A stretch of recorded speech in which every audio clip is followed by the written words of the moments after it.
Marry the best man you can find, regardless of his marital status. I never had sex but when I wanted to. My husband has 7 wives. Welcome to the Live with Lindy show. I'm the 6th. That's what kills regular marriages, being on top of one another. Alex has always been a controversial person. Everything they're doing is their own choice. You think it's a good idea for you to be going in there? I'm not doing this for me. I'm doing this for my children. The relationship between the Joseph wives is stronger and stranger than we thought. I possess the power to inflame him. Sometimes I wonder if we're crossing the line here. He told us all we were going to be widows someday. It's going to be really hard. All right, we're out of here. Load up.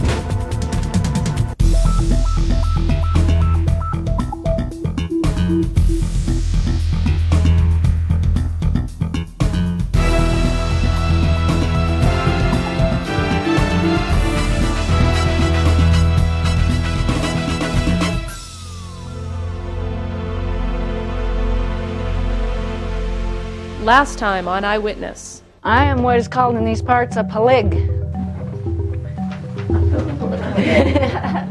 We've just spent our first week with one of Utah's most notorious polygamist families, and we're getting a crash course on what it's like to live with 8 wives and 21 kids. This is Austin, my uncle. You can tell he's a brat. But our story quickly became more complicated when we found out that the man who's at the center of it all, Alex Joseph, is dying of cancer. I'm just afraid they're going to tell him the chemo's not working at all, this new treatment, and to forget about it. We had spent a fair amount of time with Alex, but didn't feel like we were seeing the man his wives kept talking about. The charismatic Alex, Alex the renegade, Alex the philosopher. When we mentioned this to his wives, they just kept saying, wait for the weekend. Well, the weekend is here. It's Saturday morning, and the Joseph compound feels like a church parking lot. People are here from all over the country filing into Long Hall, the meeting house at the center of the Joseph compound. They were here to see Alex, but it was all he could do to get himself out of the house. This side effect is almost wore off. I'm hoping. What side effect is that? From this chemo I just took before you guys got here. What's the side effect? That you can't sleep well? Oh, hey, no. The hot chemicals coursing through your veins, dry heaves, stuff like that. I don't like to think about it all that much. Alex founded this group. He calls it the Confederate Nations of Israel. As far as we could tell, they were part religion, part political party, and part polygamy support group. When I first learned about the confederacy that Alex leads, I didn't know what to think. Here was a group of people who don't want to join a traditional church, don't want to join a traditional political party, and basically don't want anyone telling them how to live their lives. They're all rebels, and though he may not look like it now, Alex is their renegade leader. Exactly. Exactly. All right, well, let's go out and see the sun shining. It's beautiful out. Ooh. Over paper moon. Alex got people that he really likes, and he has a friendship and a bond between a lot of people. But some of them are kind of strange to us, but some of them are really close friends and really nice people. You'll be able to pick the weirdos out from the good people. Just ask me, and if you think they're, if you're kind of in between, tell me. I'll tell you. It was pretty obvious that Willie, a TV executive from Salt Lake City, was part of Alex's inner circle. I met Alex in 1986. I was on a little recruiting trip for the Libertarian Party here. And I came down because I'd heard of Alex. I'd seen him on TV a little bit, and I thought this man should be a libertarian. He's pretty radical. He's, a rebel, independent type. David, a Native American from Oklahoma, is an even older friend. Alex has always been, in the public's eye, and even individuals, a controversial person. I think even people who have found disagreement with him over the years consider themselves somewhat enlightened by their experience with Alex. when you meet someone like that, it's encouraging. We have all kinds of people here that come to these meetings. We have polygamists, of course. There are single people, there's gays, there's all kinds here, really. Listen, the reason I've taken this time here today is because I feel that all of you here are in dire danger. Throughout the morning, different speakers shared the floor.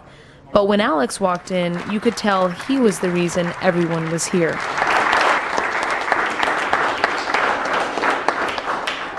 In Scotland, they have an expression. Let's see if you get this. Alas, poor Fricket is dead. Long live Fricket. And what that means simply is, you can kill all the troublemakers in the world, but there'll most certainly be somebody to take his place. All right. Oh. It was so very clear that Alex is the center and the leader of this entire community. But despite his brave face, I know the chemo is taking its toll. He's swallowing his pain for these people. The meeting didn't last as long as we had expected. If this guy's a stranger, so am I. Been here a few times. It's rather sobering to think, that Alex may not be around much longer, but I think the Confederacy will continue for, I hope, a long time. Oh, well, thanks, Will. I don't think we'll have a personage like Alex. I don't see any in the waiting in the wings that could really pull everything together the way he has. It'll be different for sure.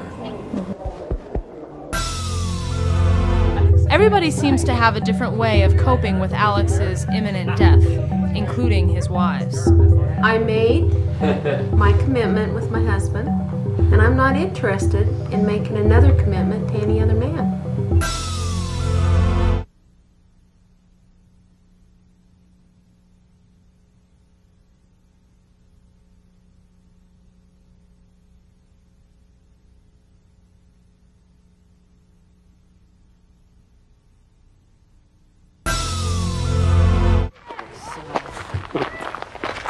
Anyway, I just met this person and she says, so will you guys just find another man? I said, I don't think so. Remember best in the world, we would want to accept second best? I don't think so. Best in the world. Remember that guy that called and volunteered? Hello. I understand that Alex is going to die. Was he Arab? Was he Arab? That's great. His harem is losing its head. Yes. So I'm a good guy. Yes, I'm sure you are. Would you please hang up? Where did you get this number? I'm going to have to change it. I wouldn't say half the things I said if I didn't know this wasn't going to air until Alex is gone. We have too much good to remember. Yeah. We do. And why would we want to complicate our life? I wouldn't want to complicate my life more than it's already been complicated. I made my commitment with my husband, and I'm not interested in making another commitment to any other man. Not even for 24 hours? Not even for 2 seconds. That would be an Alex comment, eh? That's what I'd call a quickie, I'm not interested. I'm not. Okay. It's intense to see Alex's wives cope with the thought of life after he's gone. It's hard to tell if they're being cold or if they're just really strong. Whereas the Josephs were losing a family member, their next-door neighbors, the Rankins, were preparing to gain one. Karen Rankin's husband, Raymond, is now looking for a second wife. I was just telling her how you always tell me about the good stuff about thorough marriage, and I want you to tell me about all them nasty, jealous feelings that you had before that. When you get over the jealousy and the possessiveness, I wouldn't go back to monogamy for anything. Not for anything. Why? Because you have a friend, you have a helper, you have a baby maker, you have all kind of wonderful things that I value in life. Why does your husband want to have a bunch of wives? I wouldn't even know how to answer that question. I knew you would ask me that question, actually. So I really feel for Karen Rankin. I can just imagine how she must feel knowing that eventually she's going to have to start sharing her husband. I don't know. I think you should probably ask my husband the rest of that question. And funny do you like? I have a question for you. I betcha. When I was talking to Karen, I was asking her why you wanted to take another wife. Uh-huh. And she said she wasn't exactly sure, and that I should ask you. And that you should ask me. Mm-hmm. Well, that's the right answer. A lot of people look down on polygamy for a lot of different reasons. And to me, it's a very secure family environment. Mm-hmm. Okay? And it's a really good environment to raise children in. I know because I was one of them. And God, there were just a lot of reasons. I mean, Karen's told me that she understands why you want to do it, but she is very nervous and just has a lot of feelings. Well, jealousy is a very strong feeling. And do you understand that? Yes, I do. I do understand that, but I also know that nothing good came of it. Mm-hmm. What about if she were to take another husband? Would you be jealous? Absolutely. So men are allowed to be jealous and women aren't? That's what I'm hearing.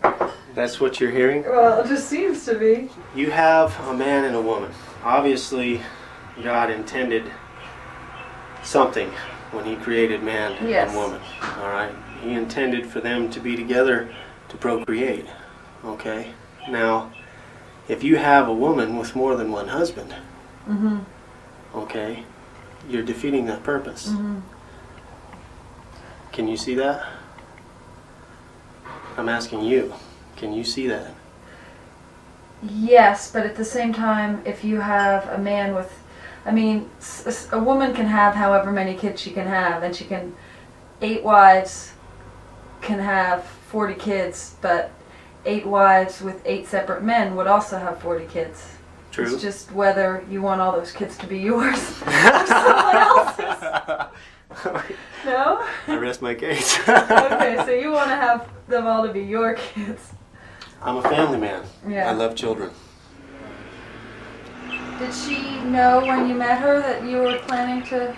I told her as soon as we met. Well, and obviously, you know, she was thinking that she could probably change me, you know, but if a lion roars, you know, I'm always going to change that lion's roar.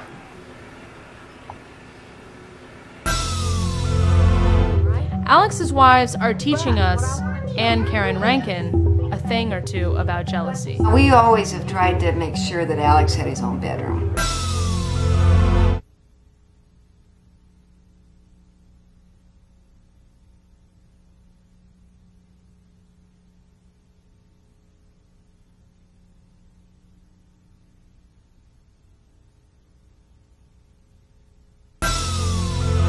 Here. Would either of you like to have a cup of coffee?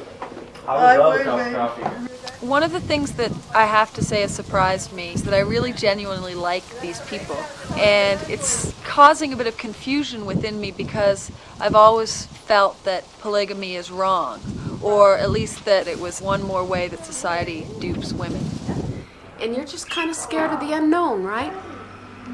But what I want to tell you is, okay, you got yourself a good man, some beautiful children, and you're going to just take one day at a time and be more than just fine. I hope so. What it is insecurity, and you know what your short points are, and you know somebody else coming in is going to be new, and that your husband's going to be more patient with them, and there's going to be more expected of you, and you're going to get all the work, and she's going to get to be doing all the playing. All day we've been talking polygamy with the Josephs and the Rankins, and it seems that the conversation keeps coming back to the same thing, jealousy. You know, one of the most crushing things for me was reading in his journal, I just married Carmen Elizabeth Wheeler, the most beautiful girl in the world. Just, you know, because I thought she was too. When Boudica came along, she was so uninhibited with Alex, so free in her expression of affection, it made me feel like just falling through the floor. I just felt so inadequate. So that was hard, surprisingly hard. I think Alex would way more rather spend 15 minutes with Lindy than you or me. I mean, she's the lightness. That's the problem with her doing the contract. Couldn't help but be hurt a little bit when he picked somebody to go spend the night with him, because you just thought, oh, he'd rather be with her than with me. If the wives didn't like one another, that would be really hard to do. But when you like each other, I don't begrudge my friends their time with Alex, because I like them too and I want them to be happy. You really do figure out that you can't be her, and that you'd rather have her be at her best than otherwise, because it does reverberate back to you. And it's that somebody else has a nice relationship with Alec is no threat to yours. I mean, and it makes you feel bad only when you don't feel up to par yourself. It takes a lot more women to think this way than it does men to live this way. In my own family, we got a ratio here, you know? Isn't that pretty obvious? You know, there's one guy thinks like I do. Oh, well, we understand why a man might want to have a bunch of women. Okay. But there's a lot more women here that you need to understand why they might want to, you know, have just one man between them. Hey, I'll go in there if you're going to go naked. When you hang around a place long enough, you're bound to find yourself in some pretty strange situations. Sometimes I wonder if we're crossing the line here.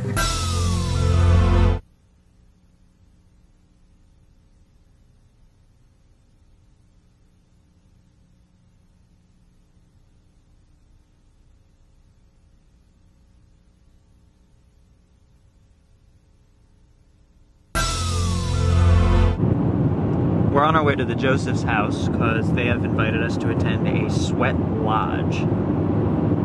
Should be interesting. Can you show me out the window where the sweat lodge is? Yeah, I like that I can see right outside my window. You can just see the corner of it there, and the pile of wood ready to go to burn. The sweat lodge was really the spiritual climax of the whole Confederacy weekend. When's the sweat lodge going to be? It's going to be tonight. I don't know what time they're going to start. It'll probably be sometime after dark. All weekend, we've been trying to get a handle on this Confederacy. They seem to have taken a page from everybody's book. Christian, Jewish, Mormon, pagan, and this sweat lodge is Native American. Have you been to one of these before? A lot of times. Oh yeah? Uh-huh. I've never been to one. What's gonna happen here? See all these lava rocks? They put a whole bunch of them in the fire, and then everybody goes in there, and then when the lava rocks get real hot, they stick them in the middle, and then they pour water on them, so a whole bunch of steam rises and it gets real hot. Wow. Oh, the kids like the sweat. It's kind of an opportunity to show how much character you have. It really makes them feel good about themselves when they can stay in there and pit their mind and their willpower against physical discomfort.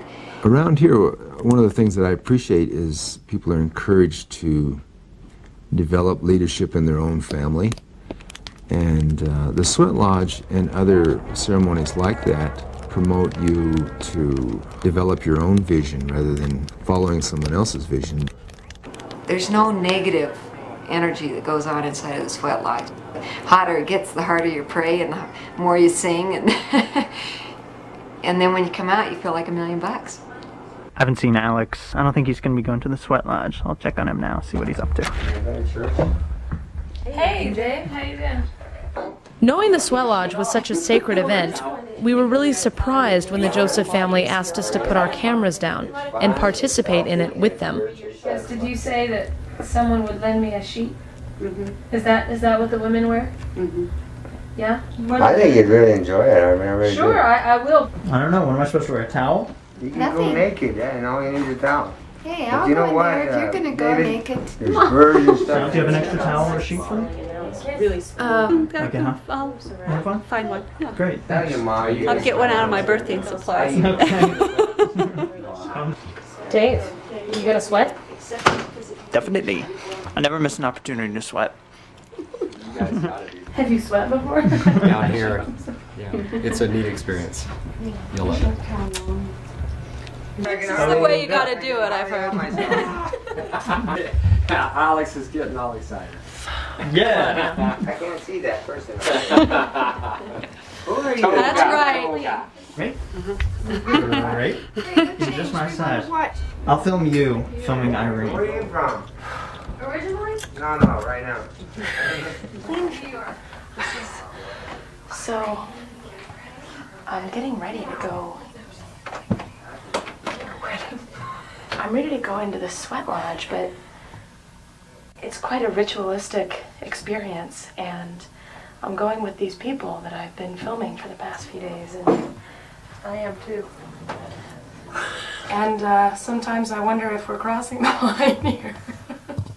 Okay, yeah, let's go. Let's rock. Hey, Dave. Is she all toweled up? Ready to sweat? Thanks for the towel. Yeah, we'll be back. So it was time to say goodbye to our cameras and enter the great unknown. As high as 61%. Really? Oh, I feel better. I'm one of That's the, good I'm one to of know. the tough 39. The sweat lodge is more than just sitting there in a sauna. It's a very spiritual environment. We just sat there for a couple of hours just baking in this intense, intense heat. And each person would offer up a prayer or a song or some thoughts and just sort of share whatever was on their mind. The sweat lodge was a very revealing experience for the VJs personally, as well as for the unfolding of our relationship with the Joseph family and their community. We put our cameras down and we went inside the sweat lodge with them, and spiritually, the sweat lodge is a sacred place. So I was worried that maybe we were getting too close to our subjects. But in the end, I realized it only helped us to understand the Josephs much better. Next on Eyewitness. In a family with 8 wives and 21 children, the Joseph women show us what it means to be a sister. I am the cycle that instructs mortality. A wife. She moved in as a wife. When you were 8 years old? 9. And a mother. Well, London knows who her mother is and has never called me her mother. And Alex surrenders to cancer's most telltale sign.